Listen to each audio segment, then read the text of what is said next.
Welcome to Sri சமையல். இன்னைக்கு மாங்காய் ஊறுகாய் செய்ய போகிறேன். வாங்க எப்படி செய்யறதுன்னு பார்க்கலாம். மாங்காவை நல்லா வாஷ் பண்ணிவிட்டு இப்போ ஒரு காட்டன் கிளாத்தில் நல்லா அந்த ஈரப்பதம் போகிற வரைக்கும் தொடச்சி எடுத்துக்கோங்க. ஈரப்பதம் கொஞ்சம் கூட இருக்கக்கூடாது. ஈரப்பதம் இருந்தால் ஊறுகாய் கெட்டுடும். நல்லா இப்போ தொடச்சி எடுத்துட்டேன்.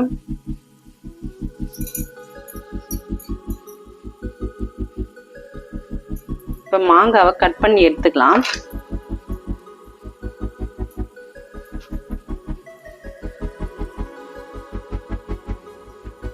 மாங்காவை கட் பண்ணியாச்சு. இப்போ இந்த உள்ள இருக்க விதையை எடுத்துக்கலாம். விதையை எடுத்துட்டு நம்ம மாங்காவை கட் பண்ணிக்கலாம். இப்போ மாங்காவை கட் பண்ணி எடுத்தாச்சு. இப்போ இந்த பவுல்ல மாத்திக்கலாம்.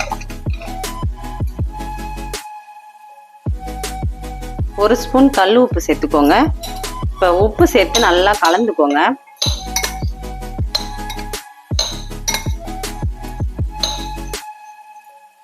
இது ஒரு 1/2 hour அப்படியே இருக்கட்டும். ஸ்டவ் ஆன் பண்ணி கடாய் வச்சுக்கோங்க. 1 ஸ்பூன் கடுகு, 1/2 ஸ்பூன் வெந்தயம். இப்போ இதை நம்ம வறுத்து எடுத்துக்கலாம். கடுகும் நல்லா பொரிஞ்சு வருது, வெந்தயமும் நல்லா செவந்து வந்திருக்கு பாருங்க. இப்போ நம்ம ஸ்டவ் ஆஃப் பண்ணிடலாம். இப்போ இது நல்லா சூடு குறைஞ்சதுக்கு அப்புறம் இதை நம்ம பொடி பண்ணி எடுத்துக்கலாம். இப்போ கடுகும் வெந்தயத்தையும் நம்ம பவுடர் பண்ணி எடுத்தாச்சு. இப்போ இதை நம்ம இந்த மாங்காவில் நம்ம சேர்த்துக்கலாம்.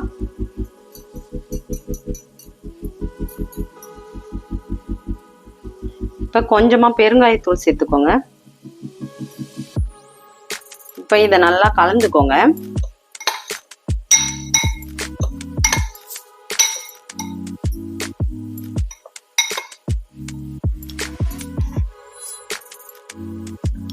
ஸ்டவ் ஆன் பண்ணி கடாயில் இந்த கப்பால் 1 கப் நல்லெண்ணெய் சேர்த்துக்கோங்க.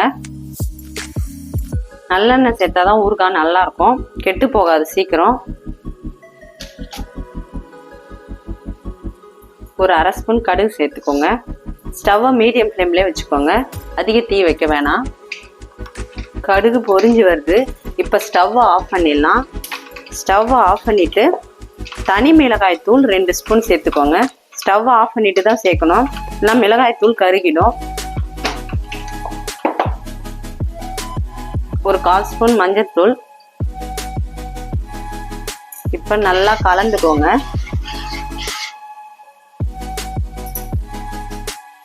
இப்போ இந்த எண்ணெயை நம்ம மாங்காயில சேர்த்து நல்லா மிக்ஸ் பண்ணிக்கலாம்.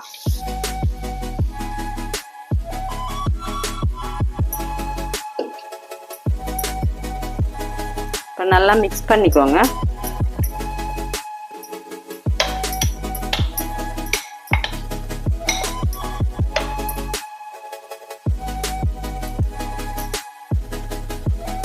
இது இப்போ ஓப்பன்லேயே இருக்கட்டும். நல்லா ஆறுனதுக்கு அப்புறம் ஒரு 10 நிமிஷம் கழிச்சு மூடி வச்சிடலாம். 2 நாள் கழிச்சு இந்த ஊறுகாயை நம்ம பார்ப்போம். இப்போ இது நல்லா ஆறி இருக்கு. நம்ம இப்போ மூடி வச்சிடலாம். ஒரு 2 நாள் கழிச்சு பார்ப்போம்.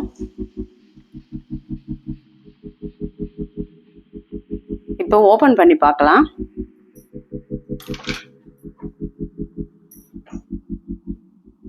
மாங்காய் ஊறுகாய் சூப்பராக ரெடியாக இருக்கு பாருங்க. நல்லா எண்ணெய்லாம் ஓரத்தில் பிரிஞ்சு வந்துருக்கு பாருங்க. இது மாதிரி நீங்களும் உங்கள் வீட்டில் செஞ்சு பார்த்துட்டு எப்படி இருக்குன்னு கமெண்ட் பண்ணுங்க. இந்த வீடியோ பிடிச்சிருந்தா லைக் பண்ணுங்க, ஷேர் பண்ணுங்க, சப்ஸ்கிரைப் பண்ணுங்க.